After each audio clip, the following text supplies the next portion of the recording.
So Jonathan, obviously you camped at Maple Farm last night. First, just tell us, how did you sleep? Yeah, slept.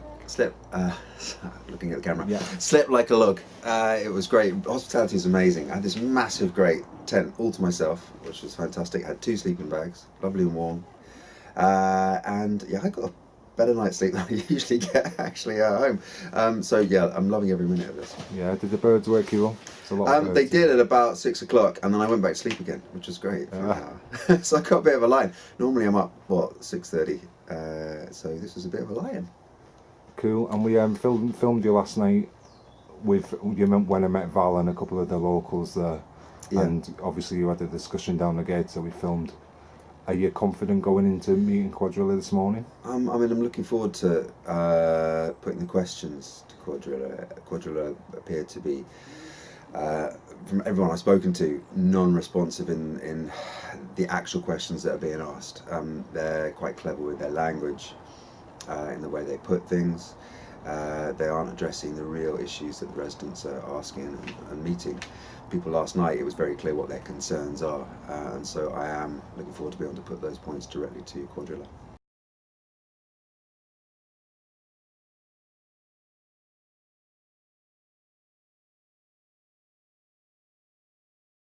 To present to Cuadrilla, and we're going to try and get some answers.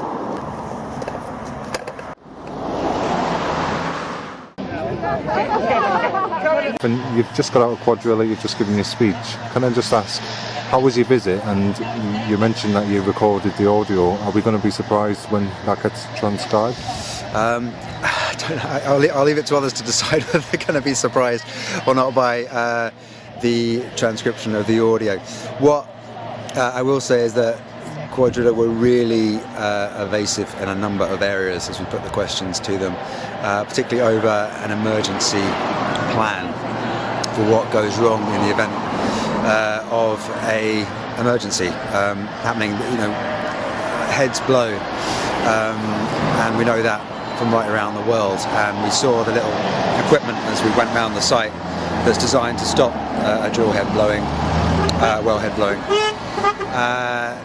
But when we said, where's your emergency plan? And they said, well, you've seen it. I said, what do you mean you've seen it? I said, well, we gave you the health and safety briefing when you came in. And they did. They sat us down for 15 minutes and gave us a health and safety briefing, which was like, you know, you would at any public event. And so you hear the fire exits. Yeah, yeah. That was it. And we said, no, surely there's another plan. You must have some kind of emergency plan.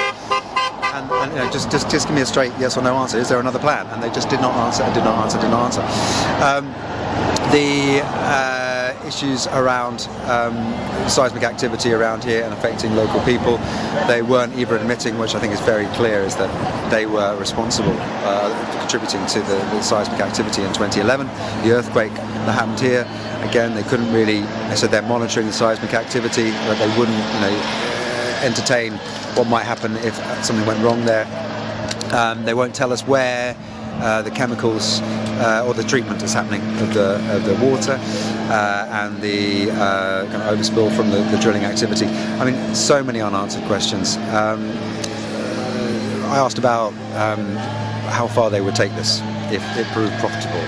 How many wells would they drill in Lancashire? How many sites?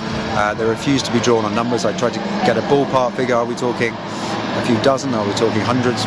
Not interested in talking about that. Eventually I got out of them that they would keep going and do as many as they possibly could, as long as it was financially viable. That's basically the bottom line.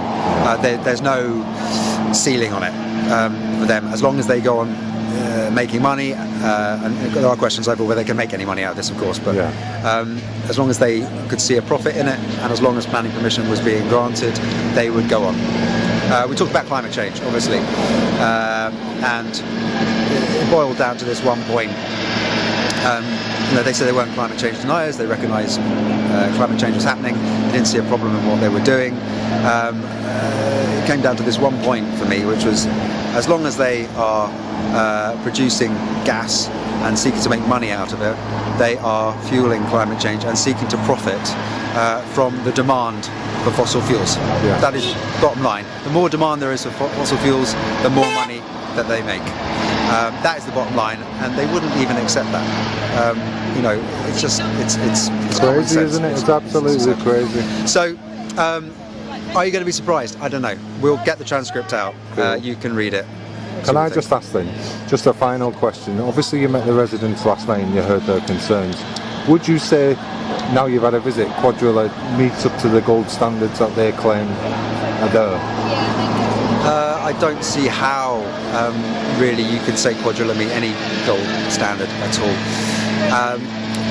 There were, four of them sitting around the table, kind of answering questions. The chief exec didn't show. They said he had other commitments elsewhere. So, you know, I wasn't, you know, they weren't even prepared to put the chief exec up.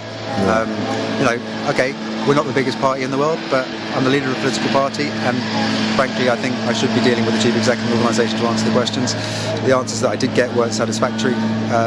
They were evasive and clearly revealed major gaps in what they're saying and what they're doing.